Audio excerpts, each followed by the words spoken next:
Assalamualaikum warahmatullahi wabarakatuh. Kami Kumpulan 3 ingin membentangkan tentang pemikiran kreatif iaitu konsep dan fungsi. Ahli kumpulan kami terdiri daripada 5 orang iaitu Muhammad Syahrir bin Abu Suja', Nur Hanani binti Muhtar, Nur Hanani Izzati binti Arba'in, Nur Sabrina binti Misnam dan Siti Sulaika binti Mahad.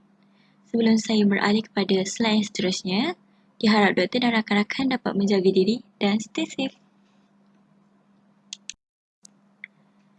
Di dalam slide ini, saya akan terangkan dengan lebih mendalam apakah definisi yang sebenar bagi kreativiti. Kreativiti yang asalnya daripada perkataan Latin iaitu creare yang bermaksud membuat. Manakala bagi perkataan Greek pula, creare bermaksud memenuhi. Di dalam Kamus Webster 1976, creativity membawa maksud the ability to bring something new existence, iaitu kemahiran dalam mewujudkan sesuatu benda yang baharu. Ini menunjukkan tingkah laku dan pemikiran manusia yang sangat hebat dapat melakukan apa sahaja yang mereka inginkan. Di dalam slide ini, saya akan menerangkan tentang bila pemikiran kreatif digunakan. Yang pertama ialah gaya hidup. Bagi mencipta gaya hidup yang menarik, pemikiran kreatif hendaklah diterapkan supaya kita tidak akan melalui detik yang membosankan. Yang kedua, proses imajinasi. Imajinasi ialah kemampuan atau daya hayalan untuk menggambarkan sesuatu atau mencipta sesuatu secara hayalan. Pemikiran kreatif boleh digunakan supaya dapat menimbulkan rasa ingin tahu yang kuat dan mendorong kita untuk meneroka apa yang diinginkan. Yang ketiga, proses intelektual. Proses intelektual ialah keupayaan untuk berfikir secara mendalam.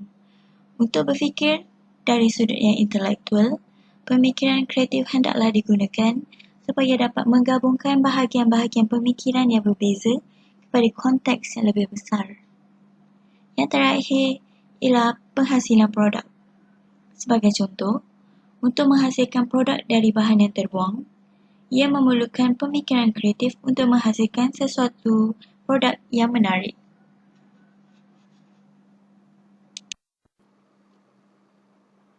Slide ini merupakan teori pemikiran kreatif.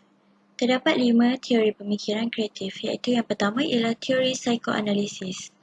Menurut teori Freud, teori psikoanalisis memiliki 3 komponen iaitu ID, ego dan superego. Yang kedua ialah teori neopsikoanalisis. Terdapat 2 bahagian kemampuan minda iaitu kemahiran memori dan kemahiran berfikir. Teori ini dicipta oleh Guilford and Spearman, iaitu hasil dari pemikiran prasedar. Yang ketiga ialah teori behaviorism. Ia merupakan tingkah laku dan motivasi dalam mengawal tahap kreativiti seseorang. Ia menekankan tentang pengalaman manusia secara subjektif.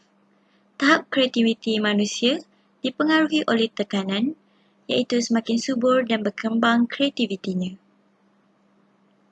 Yang keempat merupakan teori Gestalt. Teori ini fokus kepada penyelesaian masalah secara menyeluruh dengan menekankan proses imajinasi. Ia merupakan idea baru atau celik akal yang berlaku dengan cara imajinasi, bukan menerusi logik dan rasional. Ia merupakan teori pemikiran gila-gila yang dicipta oleh William Belloc. Dan yang terakhir ialah teori perkaitan. Ia merupakan konsep perkaitan idea baru, iaitu pembinaan idea baru berdasarkan idea lama. Ia merupakan penekanan kepada hubungan dan gerak balas. Terima kasih kepada Hanani. Seterusnya, kita akan kembali kepada slide teknik menerbit idea kreatif. Temi. Teknik menerbit idea kreatif mestilah idea didatangi secara abstrak. Kemudian, gambaran adalah mengikut kepada kebijaksanaan dan kebergantungan imajinasi. Untuk seseorang membina teknik menerbit idea yang kreatif mestilah daripada pengetahuan, kemudian kepada imajinasi seseorang dan kembali kepada pengetahuan untuk mendapatkan idea yang kreatif. Seterusnya, proses menerbit idea kreatif terbagi kepada 3, iaitu proses menyoal, yang kedua, proses cuba jaya dan yang ketiga, imajinasi dan visual. Proses menyoal menggunakan what, why, how, iaitu apa, kenapa, bagaimana. Sebagai contoh, Leka masih belajar di universiti dan ingin melangsungkan perkahwinan. Oleh itu, idea akan datang apabila kita menanyakan soalan. Sebagai contoh, apa sebab Leka ingin sambung belajar? Kenapa Leka ingin berkahwin? Dan bagaimana Leka akan uruskan rumah tangga Leka dengan urusan pelajaran? Seterusnya, proses cuba jaya. Proses cuba jaya ini berdasarkan pengalaman yang lalu. Sebagai contoh, pada minggu lepas, Leka telah membuat kek kukus coklat. Namun, kek kukus coklat Leka bantat disebabkan kandungan tepung yang banyak. Dengan itu, Leka telah cuba untuk membuat kek kukus coklat pada minggu ini dengan mengurangkan sukatan tepung. Dan akhirnya, kek Leka jadi. Yang ketiga, imajinasi dan visual. Imajinasi dan visual mestilah ditentukan berdasarkan matlamat yang ingin dicapai oleh seseorang. Kemudian, seseorang itu mestilah cipta idea dan membuat gambaran yang jelas. Sebagai contoh, vision board. Seterusnya adalah sinonim kreatif. Di dalam sinonim kreatif, terdapat 10 pemikiran. Yang pertama, pemikiran cuba jaya. Yang kedua, pemikiran produktif. Yang ketiga, pemikiran inovasi. Yang keempat, pemikiran imajinatif dan intuitif. Yang kelima, pemikiran lateral. Yang keenam, pemikiran bercapah. Yang ketujuh, pemikiran sejajar. Yang ke-8, pemikiran reka cipta. Yang ke-9, pemikiran gila-gila. Yang ke-10, pemikiran radiant.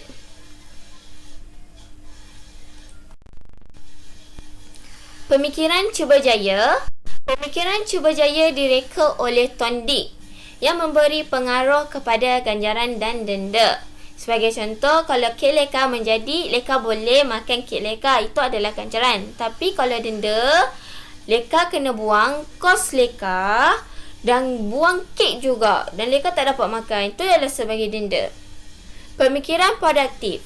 Pemikiran produktif dihasilkan oleh Otto Silz menggunakan rangsangan dan respons. Sebagai contoh, apabila kita ingin membuat PSM, supervisor kita dan rakan-rakan sekeliling kita memberi sokongan kepada kita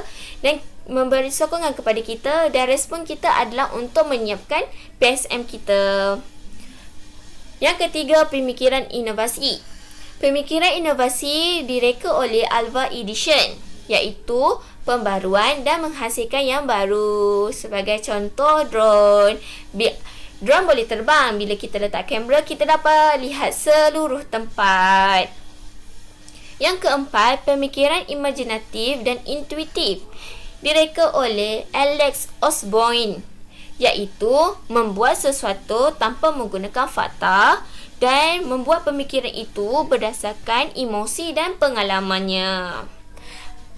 Yang keempat adalah pemikiran lateral, direka oleh De Bono dengan menggunakan daya imajinasi dan bukan logik. Sebagai contoh, menghasilkan kereta terbang. Untuk penghasilan kereta terbang secara logikalnya perlu mempunyai kemahiran yang diluluskan. Oleh itu, kos menghasilkan kereta terbang juga mahal. Seterusnya, pemikiran bercapar. Pemikiran bercapar direka oleh Goldfraud, iaitu pemikiran sintesis. Pemikiran sintesis ini merupakan keupayaan untuk menyatukan dan mencantumkan idea menjadi satu pemikiran yang kreatif. Seterusnya, pemikiran sejajar. Pemikiran sejajar direka oleh Dobona. Pemikiran yang menggunakan 6 thinking hats seperti yellow, black, white, red dan sebagainya. Kemudian, pemikiran reka cipta. Pemikiran reka cipta direka oleh John Wavell, iaitu secara artistik dan daya reka cipta yang tinggi. Sebagai contoh, di negara Jepun telah menggunakan robot untuk membuat aktiviti harian manusia seperti mengemor, menyapu dan sebagainya lah. Okey, pemikiran gila-gila. Pemikiran gila-gila direka oleh William Blacker, iaitu pemikiran gila-gila ini bukanlah pemikiran bermaksud tu gila, tetapi pemikiran yang sangat luas. Yang terakhir adalah pemikiran radiant, iaitu Tony Buzan. Pemikiran yang berdasarkan minda mapping. Sebagai contoh, kita membuat nota berdasarkan peta minda. Okey, itu saja. Okey, seterusnya saya serahkan kepada rakan saya. Terima kasih kepada sahabat saya. Saya, Nohanani Menti Mokhtar, akan membentangkan tentang style pemikiran kreatif. Terdapat 7 jenis style pemikiran kreatif. Yang pertama ialah style literate. Style literate ialah kaedah untuk menerbitkan idea yang baru menggunakan teknik yang agresif untuk memaksa minda menerbitkan idea yang luar biasa. Idea menerusi teknik ini tak akan dinilai, sebaiknya diguna pakai walaupun tidak relevan. Okey, yang kedua ialah style projektif. Style projektif ini menggunakan pendekatan meramal, memberikan sebab atau faktor-faktor yang boleh wujud pada masa depan. Yang ketiga ialah style konstruktif. Style konstruktif ini ialah menekankan kepentingannya pembaikan dan pembinaan sesuatu idea, iaitu idea yang lama tidak akan dibiarkan begitu sahaja, sebaliknya dibaiki. Contohnya, kita ada idea yang lama, tetapi kita tak buang idea lama itu. Kita akan baiki idea yang lama itu supaya idea itu lebih baik dan boleh diguna pakai. Okey, seterusnya yang keempat ialah style positif, iaitu melihat sesuatu idea dengan bersangka baik, iaitu meneroka, mencari, menumpukan kepada kebaikan daripada pelbagai sudut. Contohnya, kawan kita memberikan idea. Kita menerima idea kawan kita itu dengan positif, bukannya terus mengkritik idea tersebut. Kerana kita melihat setiap kebaikan dalam idea yang diberikan. Yang kelima ialah style emotif. Style emotif ini ialah menggunakan perasaan, iaitu setiap keputusan dan penyelesaian masalah disertai oleh unsur-unsur emotif. Contohnya, membuat sesuatu keputusan menggunakan emosi. Oleh itu, kalau emosi kita baik, maka baiklah keputusan itu tanpa berat sebelah. Yang keenam ialah style intuitif. Style intuitif ini ialah menggunakan gerak hati dalam membuat keputusan dan penyelesaian masalah. Style ini diumpamakan seperti mencuba nasib, iaitu contohnya lah, kita mencuba nasib kita dengan mengikut gerak hati untuk membuat sesuatu keputusan. Yang ketujuh ialah style imajinatif. Style imajinatif ini menekankan peranan imajinasi minda, iaitu penggambaran dan penggembaraan tentang sesuatu secara visual. Menekankan fungsi persekitaran mood, sikap dan motivasi diri. Okey, seterusnya kita lihat kepada ciri-ciri pemikiran kreatif. Terdapat 5 jenis ciri-ciri pemikiran kreatif, iaitu dinamis, keberanian, panjang akal, ketekunan dan berdikari. Apa itu dinamis?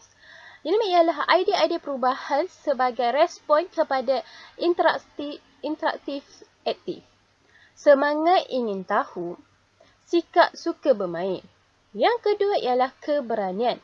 Keberanian ialah keberanian untuk mengeksperimen dan menghasilkan sesuatu idea, iaitu menggunakan sifat ingin tahu dan belajar dari pengalaman bagi mengelakkan dari mengulangi sebarang kegagalan ataupun kesilapan. Contohnya seperti saintis.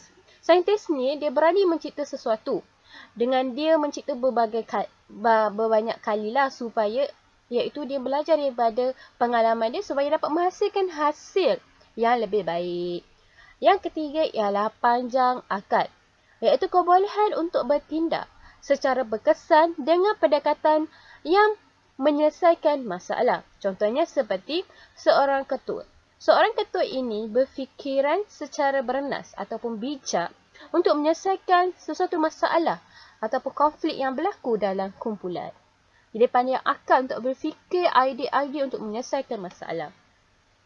Yang keempat ialah ketekunan. Ketekunan ialah kebolehan memberikan sepenuh perhatian terhadap sesuatu perkara, bersedia memberi komitmen.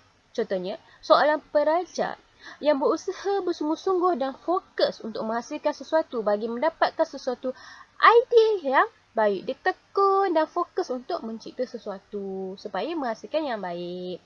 Okey, yang kelima ialah berdikari. Berdikari ialah mencari kekuatan dan keyakinan dalam diri, iaitu berlaku dalam persaingan. Contohnya, seseorang itu yakin pada diri sendiri untuk melakukan sesuatu dengan ideanya yang tersendiri. Okey, seterusnya kita akan lihat kepada kemahiran mikro. Terdapat 4 jenis kemahiran mikro. Yang pertama ialah kefasihan. Apa itu kefasihan? Kefasihan ialah kebolehan menghasilkan seberapa banyak idea yang boleh diperbagaikan. Contohnya, seseorang yang fasih melontarkan idea. Yang kedua ialah kelunturan. Kelunturan ialah kemahiran keluar daripada pendekatan yang biasa untuk menyelesaikan masalah. Contohnya seperti seseorang yang berfikiran di luar kotak bagi menyelesaikan sesuatu masalah. Yang ketiga ialah keaslian. Keaslian ialah menghasilkan idea-idea asal tidak pernah diperkenalkan. Yang keempat ialah perkembangan. Perkembangan ialah kebolehan menambah lengkap idea-idea asas yang dihasilkan. Contohnya, kita ada idea, tapi kita kembangkan lagi idea-idea kita supaya ianya menjadi lebih baik. Okey, seterusnya kita lihat ini adalah contoh-contoh kepada kemahiran mikro, iaitu mencipta sesuatu, melahirkan sesuatu idea, menekan, mencadang, alternatif, meramalkan, abstrak, berimajinasi sesuatu idea, berfantasi dengan pemikiran untuk mewujudkan sesuatu idea. Inilah antara contoh-contoh kemahiran mikro. Sebenarnya saya akan serahkan kepada Syahril. Terima kasih. Proses menerbitkan idea kreatif secara serius.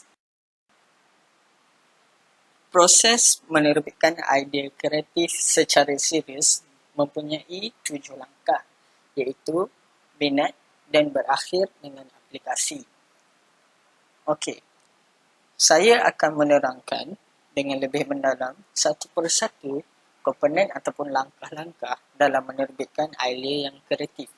So, ia bermula dengan minat, diikuti persediaan, pengeraman atau inkubasi, diikuti keseronokan, diikuti penemuan ataupun idea baru, dan idea baru ini akan melalui proses pengesahan sebelum diaplikasi oleh seseorang. Saya akan meneruskan lagi bersertakan contoh. Okey, saya akan menggunakan contoh Leka tadi. Dia minat memasak. Jadi, itu adalah langkah pertamanya. Apabila ia minat memasak, dia akan melakukan persediaan. Selepas berlakunya proses persediaan seperti mencari resepi, mencari bahan-bahan, mereka akan melalui proses pengeraman ataupun inkubasi berserta proses keseronokan untuk menemui idea baru ataupun resepi baru. Apa itu proses pengeraman ataupun inkubasi? Proses pengeraman atau inkubasi adalah proses pembelajaran ataupun percubaan. Disebabkan oleh minatnya, mereka akan mencuba dan melalui proses memasak, dan disebabkan minat, mereka akan seronok untuk terus memasak, dan disebabkan keseronokan itu, mereka akan menemui idea baru ataupun resepi baru, dan resepi itu akan melalui proses pengesahan sama ada boleh digunakan ataupun perlu diperbaiki. Jika resepi yang dikeluarkan itu berbaloi ataupun boleh digunakan, maka mereka akan aplikasikan proses ini untuk kehidupannya, untuk masakannya yang akan datang. Sikap pemikiran kreatif. Sikap pemikiran kreatif ini terdiri pada 6 komponen, iaitu terbuka, dinamik, gigih, fleksibel, sensitif dan tidak utamakan benda yang logik. So, terbuka. Seseorang yang mempunyai fikiran terbuka sudah pasti mempunyai pemikiran yang kreatif. Dia memahami masalah, kelemahan dan kegagalan yang dihadapi. Seseorang yang berfikiran terbuka juga boleh menerima teguran ataupun akibat daripada teguran itu dia akan melakukan penambahbaikan. Okey, seseorang yang berfikiran dinamik ini iaitu seseorang yang cepat bertindak sebelum dan selepas masalah. So, dinamik ini biasanya berkait rapat dengan sikap yang sensitif, iaitu sikap yang waspada, iaitu sentiasa berjaga-jaga jika berlaku masalah di hari hadapan. Maksudnya orang yang sensitif ini, yang mempunyai sikap sensitif ini, sudah pasti mempunyai pandangan yang jauh ke hadapan, mempunyai perancangan yang lebih rapi. And then, seseorang yang berfikiran kreatif juga mestilah gigih. Gigih di sini bermaksud seseorang itu akan berusaha untuk menyelesaikan masalah yang dihadapi sehingga selesai. Mereka juga yang gigih ini akan meneruskan perjuangan ataupun idea-idea yang telah dikemukakan untuk menjadikan idea itu nyata ataupun jelas. Ini saya akan berikan contoh sekejap lagi untuk 5 fikiran terbuka ini. Okey, tidak utamakan logik. Bagaimana itu? Tidak utamakan logik ini seperti seseorang yang berfikiran pada tahun 2020 akan mempunyai kereta terbang. Dari fikiran logik akal, benda itu mustahil. Namun, jika seseorang yang berfikiran kreatif, mempunyai pengetahuan, terus mencuba dan tidak takut akan risiko, sudah pasti boleh mencapainya kerana mereka mempunyai fikiran yang sangat terbuka dan tidak terikat dengan logik akal. Okey, bagi contoh 5 komponen iaitu terbuka, dinamik, gigih, fleksibel dan sensitif ini, kita dapat lihat dari segi pemikiran seseorang yang sedang bertarung waktu ini dalam menangani isu COVID. So, bagaimana mereka merancang melalui idea-idea yang dikeluarkan. So, mereka menggunakan proses kawalan pergerakan iaitu PKP untuk menyelesaikan masalah kerana mereka memahami bahawa COVID ini merebak melalui sentuhan ataupun apa saja benda yang disentuh oleh orang yang mempunyai COVID. Oleh itu, untuk memutuskan rantaian COVID ini, mereka menggunakan kaedah PKP. Dan bagaimana seseorang ini menggunakan kaedah PKP ini kerana mereka mempunyai fikiran yang dinamik, iaitu cepat bertindak, dan mereka juga gigih. Mereka berusaha bersungguh-sungguh untuk memutuskan rantaian ini sehingga mereka terpaksa melanjutkan lagi proses PKP untuk 14 hari ke hadapan kerana mereka betul-betul untuk berjuang untuk memutuskan rantaian ini. So, sebenarnya mereka juga berfikiran sensitif, iaitu waspada. Sebagai contohnya, bazar Ramadan diuar-uarkan, akan dibatalkan kerana berwaspada daripada penyakit COVID ni. Dan fleksibel ini kita dapat dilihat dalam pemikiran seorang ahli perniagaan, di mana dulu pekerja-pekerja mereka bekerja di syarikat oleh disebabkan perintah kawalan pergerakan ini, syarikat-syarikat mengaplikasikan kemajuan teknologi dengan meminta ataupun mengarahkan pekerja-pekerja mereka bekerja dari rumah. Itu menunjukkan mereka berfikiran kreatif dan fleksibel. Halangan untuk seseorang berfikiran kreatif itu bermula dalam diri mereka sendiri, di mana mereka mempunyai sikap takut untuk mengambil risiko dan takut akan kegagalan.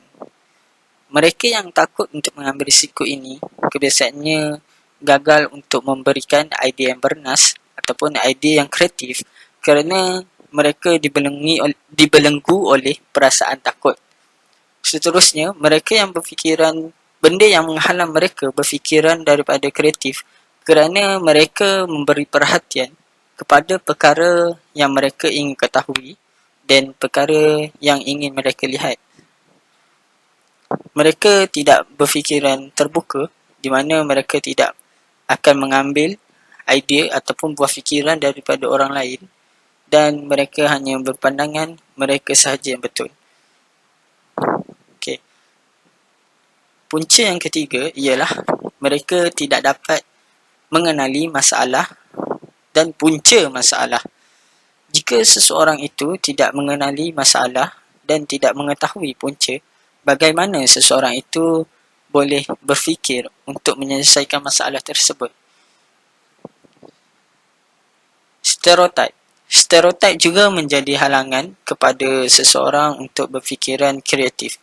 Sebagai contohnya, mereka yang mempunyai stereotip bahawa perempuan tidak perlu belajar tinggi dan hanya perlu belajar biasa-biasa saja kerana kerja perempuan itu berada di dapur. Namun, bagi dunia hari ini, stereotip ini rasanya tidak lagi boleh diguna pakai kerana kita dapat lihat perempuan mempunyai capability ataupun kemampuan yang lebih ataupun yang berdaya saing dengan lelaki. Seterusnya, bagi isu birokrasi merupakan isu melibatkan status seseorang dan melibatkan kewangan ataupun maruah. Jadi isu ini begitu sensitif untuk diulas. So, ulasan ini tidak ditujukan kepada sesiapa. Namun menurut pandangan saya, dari segi birokrasi ini kita dapat lihat daripada status kehidupan seseorang. Contohnya, seseorang yang dilahirkan dalam keluarga yang senang dan seseorang yang dilahirkan dalam keluarga yang susah ataupun miskin mempunyai buah fikiran yang berbeza. Seseorang yang dilahirkan dalam keluarga yang senang, mereka tidak kebiasaannya pada usia yang muda, mereka tidak memikirkan cara untuk memantapkan ataupun mengukuhkan ekonomi mereka. Namun, berbeza bagi mereka yang lahir daripada keluarga yang susah, di mana mereka terpaksa ataupun perlu berusaha untuk memperbaiki kehidupan ekonomi mereka dari hari ke hari, di mana disebabkan benda ini, mereka akan berfikiran lebih kreatif dan mereka akan mempunyai sikap untuk explore ataupun untuk mencari pengetahuan bagaimana mereka boleh memajukan kehidupan mereka. Baiklah, untuk slide yang seterusnya, saya akan menerangkan tentang konsep pemikiran kreatif.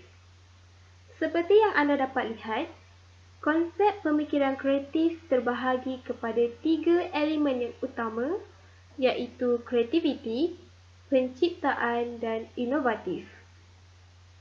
Kreativiti bermaksud bagaimana seseorang itu menghasilkan idea secara kreatif berserta tindakan yang kreatif dalam menghasilkan sesuatu produk. Penciptaan pula bermaksud proses untuk menghasilkan produk atau konsep baru di mana ciptaan yang dihasilkan mestilah bersifat asli, praktikal, fleksibel, berkualiti dan bertambah nilai. Dan jika produk yang dihasilkan memenuhi syarat-syarat yang ditetapkan, maka produk tersebut layak untuk dipatenkan. Tujuan utama produk tersebut dipatenkan adalah untuk mengelakkan berlakunya plagiarisme dan juga citak rompak. Seterusnya adalah inovatif. Inovatif merupakan proses yang terhasil daripada gabungan kreativiti di mana seseorang akan menterjemahkan idea kreatif yang dimilikinya kepada benda yang lebih konkret dan realistik. Slide yang seterusnya mengenai proses tindakan kreatif. Proses tindakan kreatif bermaksud langkah untuk menghasilkan reka cipta yang berinovasi tinggi. Terdapat 9 proses tindakan kreatif. Proses yang pertama ialah mengenal pasti masalah. Sebagai contohnya, terdapat segelintir warga emas yang mengalami kesukaran untuk mengemas rumah. Bagi menyelesaikan masalah ini, pengkaji akan mula menjana idea untuk menghasilkan produk. Mungkin, pengkaji boleh menghasilkan robot elektronik untuk mengemas rumah. Proses yang kedua ialah pengkaji akan mula mengumpul data dan maklumat yang berkaitan dengan produk yang akan dihasilkan. Ketiga, pengkaji akan mula menganalisa maklumat daripada data yang telah diperolehi. Keempat, ialah merupakan proses penjanaan dan pemilihan idea yang berkaitan dengan produk yang akan dihasilkan. Proses yang kelima ialah pengkaji akan mula membuat beberapa lakaran serta rekaan mengenai produk yang akan dihasilkan. Keenam, pengkaji akan mula melakukan pemilihan reka bentuk produk. Ketujuh ialah mengenai perancangan dan pembangunan. Pada peringkat ini, pengkaji akan mula membina produk tersebut. Kelapan ialah proses pengubahsuaian. Pengkaji akan mula melakukan kajian lanjutan untuk mencari kelemahan produk tersebut dan seterusnya melakukan pengubahsuaian serta penambahbaikan. Proses yang ke-9 ialah pendokumentasian produk. Pada peringkat ini, produk yang dihasilkan sudah boleh digunakan sepenuhnya dan dipasarkan. Baiklah, untuk slide ini, saya akan menerangkan kepada anda mengenai hierarki idea kreatif. Idea kreatif dapat dibahagikan kepada 5 peringkat yang utama. Yang pertama, idea kreatif tinggi. Idea kreatif tinggi merupakan idea yang terhasil daripada satu konsep yang abstrak, di mana idea tersebut akan diterjemahkan secara praktikal dalam bentuk produk konkret. Idea kreatif tinggi bersifat asli, khusus mengikut bidang, diiktiraf, praktikal dan mempunyai nilai yang boleh dipatenkan. Peringkat kedua ialah idea kreatif sederhana tinggi.